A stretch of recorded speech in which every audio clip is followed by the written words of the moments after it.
Hai guys, Assalamualaikum warahmatullahi wabarakatuh. Perkenalkan, nama saya Muhammad Aziz Septiansyah dan saya dari Universitas Amikom Yogyakarta.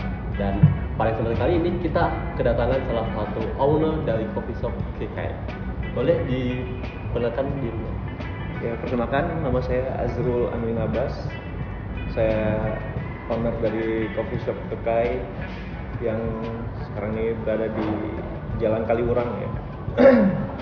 Kaliurang KM 9. Saya berasal dari Aceh, cuman ya, saya sudah 16 tahun ya, di Jogja. 16 tahun di Jogja. Jadi ya kehidupan saya lebih banyak di Jogja daripada di Aceh. Boleh dong asal usul dari nama KK sehingga bisa membuat sebuah usaha coffee shop. Ya seperti tadi kan asal daerah saya itu kan Aceh. Ya. Kekai itu berasal dari bahasa Aceh. Artinya itu kekal, abadi, ya selama-lamanya lah. Kekal abadi. Jadi Kekai ya seperti harapannya bisa jadi sebuah usaha coffee shop yang abadi, kekal ya selama-lamanya.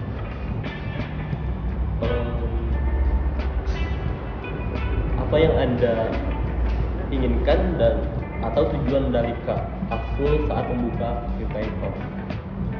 Ya pertama ya tujuannya yang merintis usaha ya. Ini sebenarnya bukan usaha pertama saya juga, tapi ini usaha pertama yang memang saya buka sendirian ya. Saya sebelumnya udah pernah menjalani beberapa usaha. Ya sebelumnya join gitu lah. Oke. Terus mengelola usaha orang juga pernah, dan kali ini memulai usaha sendirian gitu. Jadi di coffee shop ini mulai usaha sendiri ya? Sendirian. Dari biasa. Terus konsep yang digunakan menjadi leadership untuk mengelola usaha coffee shop ini apa? Kalau bicara konsep tentang leadership ya, Iya. Ya tentu ya kalau saya sini sebagai owner, saya juga memperkerjakan karyawan. Saya sini nggak seperti, maksudnya saya nggak ingin ada kesenjangan antara saya seperti saya pemilik dan para karyawan saya gitu. Jadi saya yang melakukan pendekatan ya kurang lebih seperti kakak ke adik gitu. Ya seperti yang dilihat gitu kan, karyawan saya jauh lebih muda daripada saya gitu. Iya. Makanya kan saya nyarinya itu yang lebih muda-muda gitu, yang punya semangat untuk belajar gitu. Dan saya pengen pendekatannya itu ya pendekatan seperti seorang kakak ke adiknya, dan pastinya juga ya nggak keluar dari pakem-pakem kepemimpinan itu sendiri kan.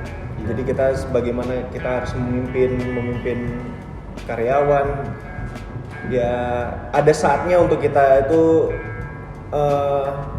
nyantai, ada saatnya kita harus serius gitu. Jadi ya konsepnya itu lebih ke pendekatan sih kalau saya. Jadi kayak friendly gitu ya? Friendly. Iya, lebih seperti keluarga. Saya pengennya seperti itu gitu. Ya kurang lebih seperti itu kalau konsep. Oke, lanjut ke terus apa yang Kak Asrul lakukan jika terdapat selisih dari owner atau karyawan yang lain gitu? Saya dari awal juga sebelum istilahnya karyawan ini kerja di sini, saya juga udah memberitahu gitu ke mereka semua itu. Jadi di saat ada keluh kesah atau unek-unek gitu, pasti kan semua orang dalam pekerjaan ya, jangankan dalam pekerjaan, dalam sebuah organisasi seperti kalian mungkin berteman gitu, ada sesuatu dalam hati itu kayak unek atau dongkol gitu, mungkin ada ya seperti itu ya di gitu. Hati biasanya. Di hati itu. Nah saya tuh inginnya itu ya diutarakan. Saya lebih senang itu seseorang tuh lebih mengutarakan daripada dipendam-pendam gitu. Ya kalau seandainya tidak bisa diutarakan di dalam forum gitu, mungkin bisa diutarakan secara pribadi gitu. Karena ada beberapa orang yang mungkin mau mengutarakan pasti susah gitu kan. Ya. Jadi ya kalau ada hal unek-unek atau yang mengganjal di hati, saya pengennya tuh ya lebih diutarakan. Kalau bisa ya mungkin di dalam forum atau di dalam pembicaraan pribadi juga sih gitu. Jadi kita tahu apa yang harus dibenahi, apa yang harus diperbaiki atau ya ditingkatkan lagi lah gitu. Jadi kita semuanya itu bisa menjadi evaluasi ke masing-masing, sebagai saya sebagai owner atau sebagai yang lain sebagai karyawan gitu.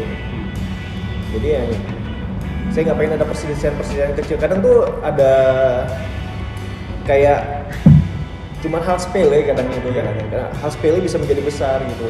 Nggak cuma dalam kerjaan ya, mungkin dalam kita bersosialisasi sama teman, keluarga atau yang lainnya gitu, organisasi lainnya gitu. Jadi kita ambil titik tengahnya masing-masing. Jadi ya lebih, kalau bisa ya apapun itu, sekecil apapun utarakan. Oke, lanjut ke pertanyaan selanjutnya, yaitu apa yang akan Kak Azul lakukan untuk menciptakan lingkungan kerja yang kondusif? Seperti yang tadi itu kan, saya itu melakukan pendekatan ke istilahnya ke pekerja karyawan saya gitu kan. Pendekatannya itu seperti keluarga ya, saudara gitu. Jadi di saat kerja ya mungkin kita harus sesuai dengan pakem standar operasional semuanya, tapi ada saat-saat istirahat gitu. Nah di situ saya kayak membangun sebuah chemistry di antara ya teman-teman gitu. Ya gimana kedekatan saya dengan karyawan itu di saat kerja ya sebagai pemimpin gitu. Iya. Tapi di saat istirahat itu ya saya pengennya itu seperti teman, kakak. Jadi yang mereka tuh lebih luas untuk mengungkapkan sesuatu gitu. Jadi ketika dalam pekerjaan tentu kan saat di luar udah ada kedekatan pribadi, saat ada pekerjaan di dalam pekerjaan mereka lebih mudah untuk mengatakan sesuatu gitu. Ada hal-hal tertentu apa yang mungkin mengganjal lebih mudah diutarakan, atau ingin menanyakan sesuatu. Kadang ada juga yang malu nanya. Iya, ada yang malu biasanya. Jadi kalau ada hal yang tidak diketahui kadang bingung mau nanya gimana, ya canggung mungkin ya, canggung. Nah, jadi waktu istirahat itu saya membangun kedekatan ya secara pribadi lah, seperti kakak, adik atau teman gitu. Kurang lebih seperti itu sih. Lanjut, apa strategi terbaik yang Kak Azul lakukan untuk meningkatkan kompetensi dari karyawan atau anggota tim?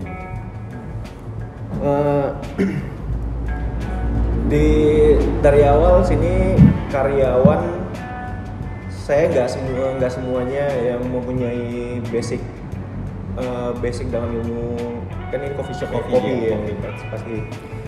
Jadi di awal kita men-training gitu, terus saya juga memberi sarana, media, semuanya ini untuk berkembang gitu. Jadi saya nggak ingin mereka saat kerja di sini sama saya di sini cuman mendapat pengalaman gitu.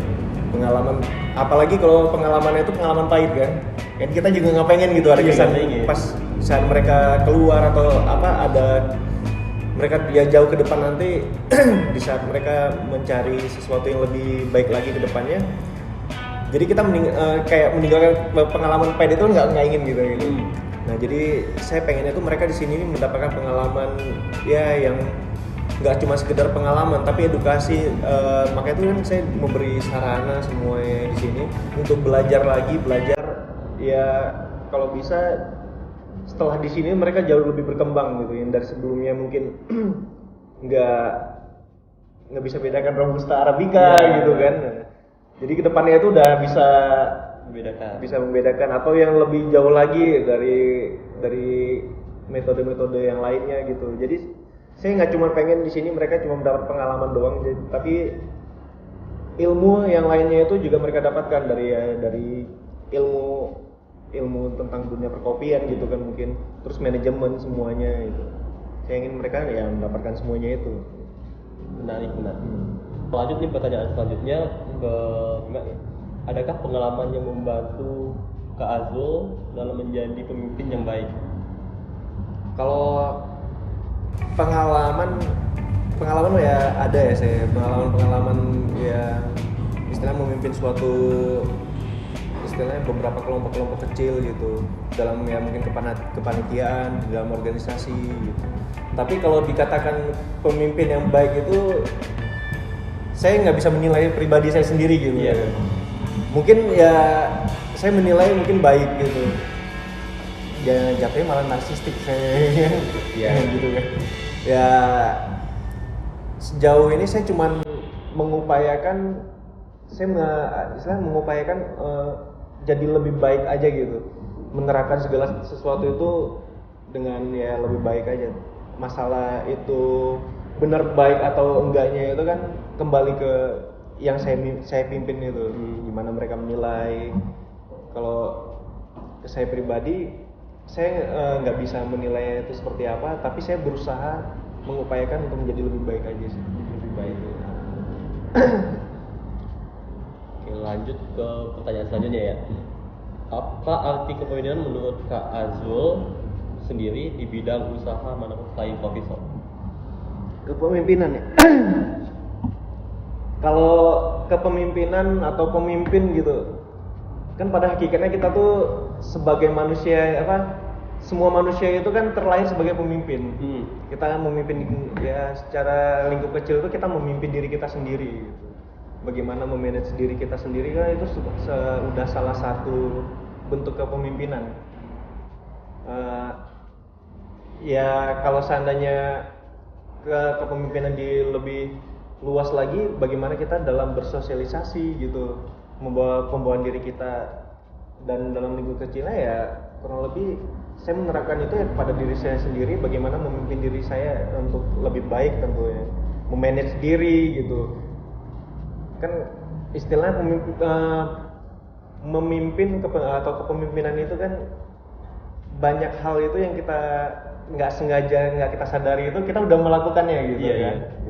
Kayak kita memimpin diri kita sendiri, bagaimana kita dari rumah mau ke kampus gitu kan, kita memimpin, memberitahu kita bagaimana manajemen segalanya itu, kita dari kampus dari rumah harus ngapain dulu, menyiapkan apa dulu gitu.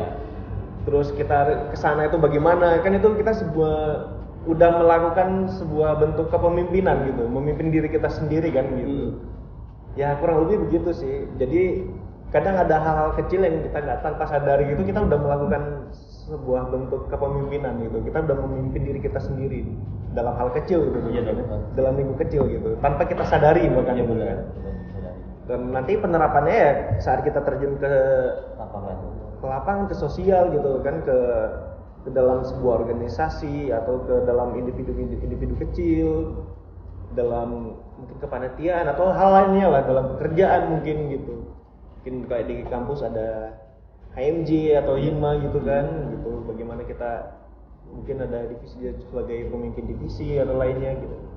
Ya kita dari hal kecil itu menerapkan di dalam yang lebih besar ya. Pasti ya semuanya ini kan kita udah sebagai pemimpin ya kan, terlahir sebagai pemimpin, pasti ya semua itu bisa kita lakukan seharusnya bisa, karena kita sudah sering melakukannya itu tanpa kita sadari. Benar sekali. Ya kurang lebih seperti itu sih kalau di luar kepemimpinan di dalam pekerjaan gitu. Apa inovasi atau dorongan sampai kayak terbentuk sampai sekarang ini? Kalau dorongan untuk terbentuknya KKI itu kan mungkin saya udah sampai di merasa siap ya mungkin. Saya udah merasa siap.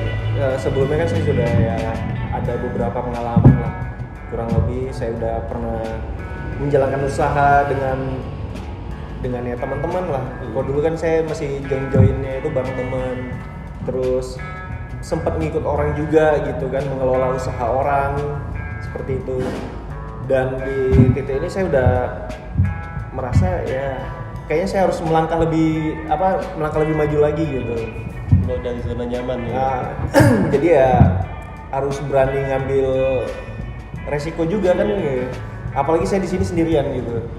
Jadi tentu ya resikonya sebenarnya jauh lebih besar. Tapi kalau kita nggak mau mencoba, nggak mau memulainya itu ya mau kapan lagi gitu. Ya, mau kapan lagi sebelum mencoba. umur juga terus berjalan gitu kan.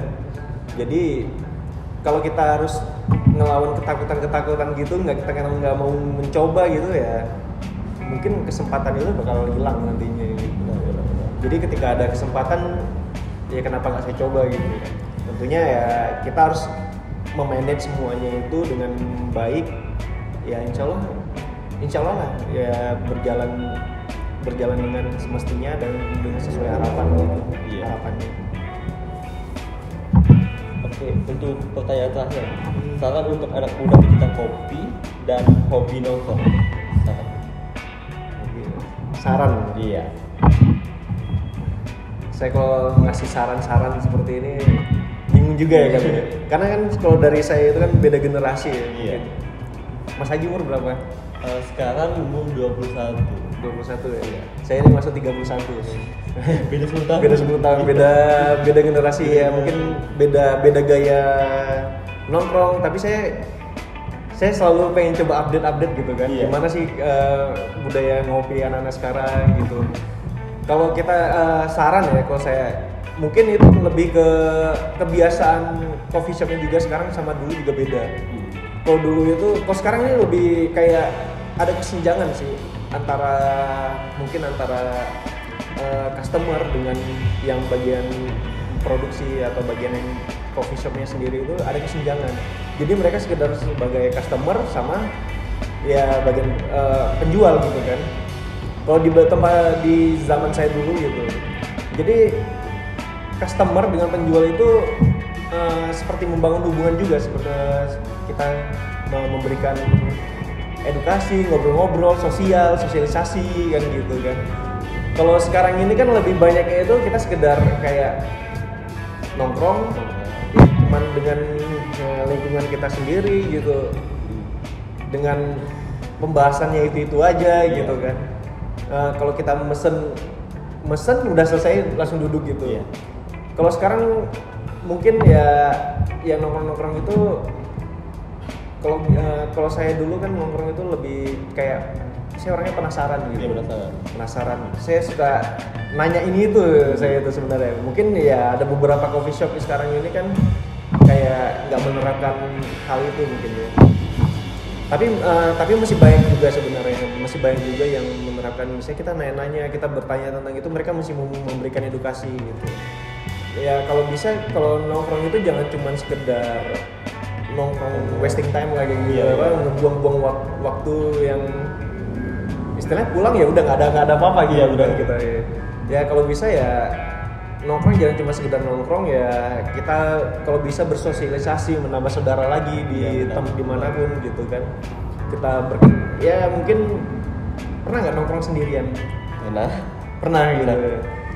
Kalau ada kesempatan mungkin ya buka obrolan dengan orang yang mungkin juga sendirian kayak gitu. Jadi lebih ke sosialisasi, jangan seperti sekarang ini kan kebanyakan orang yang lebih cuek ya. Iya, banyak gitu. Cuek kayak istilahnya bahkan kayak di kos-kosan aja gitu. Kos-kosan sebelah kamar siapa sih gitu. Nggak tahu gitu kadang gitu. Beberapa orang ada seperti itu, ada beberapa juga enggak gitu kan. Jadi ya lebih saya pengen itu anak-anak sekarang tuh lebih peka dalam sosial sih maksudnya, bersosialisasi gitu. Terus lebih pengennya tuh mereka lebih kepo tuh nggak apa-apa sih sebenarnya gitu. Kalau ke coffee shop terutama kayak kita ke bar gitu kan, kita kepo itu nggak masalah sebenarnya gitu. Karena itu udah tugas dan tanggung jawabnya gitu. Kalau kamu udah di belakang bar kayak gitu kan, misalnya kamu sebagai penjual atau sebagai pekerja di gitu, itu udah tanggung jawab yang kamu terima gitu kan. Kalau ada orang yang kepo-kepo itu ya paling nggak ya harus siap gitu nerima orang-orang yang kepo-kepo kayak gitu. Dan kalau bisa ya sambil kita nongkrong menambah pengalaman juga nyari teman, sosialisasi lebih bagus lagi gitu. Dan ya kalau bisa menambah wawasan edukasi lagi. Dan yang untuk mungkin yang mereka sekarang ini praktisi bekerja di coffee shop juga gitu, mungkin ya sedikit ya tambahan untuk yang nggak cuma orang yang nongkrong gitu sebagai yang mereka di dunia industri inilah coffee shop kayak gitu di belakang, terutama yang di belakang bar. Kalau kebanyakan sekarang kan yang owner gitu nggak berkecimpung langsung gitu. Jadi saran saya sih lebih sebagai praktisi, sebagai mereka yang melakukan kegiatan produksi itu, mereka harusnya lebih sosialnya juga harus lebih baik sih, dalam komunikasi juga harus lebih baik gitu. Terus belajar lagi apa yang dalam bidangnya. Jadi ketika ada customer yang kepo atau yang mungkin penasaran kayak gitu, nggak cuma sekedar jawab sesuai SOP gitu. Jadi ya saya pengennya itu seperti yang saya ingin lakukan di sini, saya nggak pengen ada kesenjangan gitu kan antara customer sama penjual kayak gitu. Jadi kalau bisa apa yang ada di sini semua jadi ya sesama customer, terus sama penjual, jadi sebagai ada membangun hubungan ya, mungkin hubungan sosial, bisa menjadi teman atau ya saudara mungkin, atau jadi relasi mungkin kedepannya kan kita nggak tahu kedepannya bagaimana. Ya mungkin kita lebih mikir ke sosialisasinya lagi sih gitu. Ya mungkin itu aja sih kalau saya gitu. Oke, dari sekian banyak pertanyaan yang kita kasih dari intisme, kita juga harus konsultasi kepada customer dan juga owner atau bahkan yang kerja di dalam situ. Dan sekian dari kami, kita tutup. Assalamualaikum warahmatullahi wabarakatuh.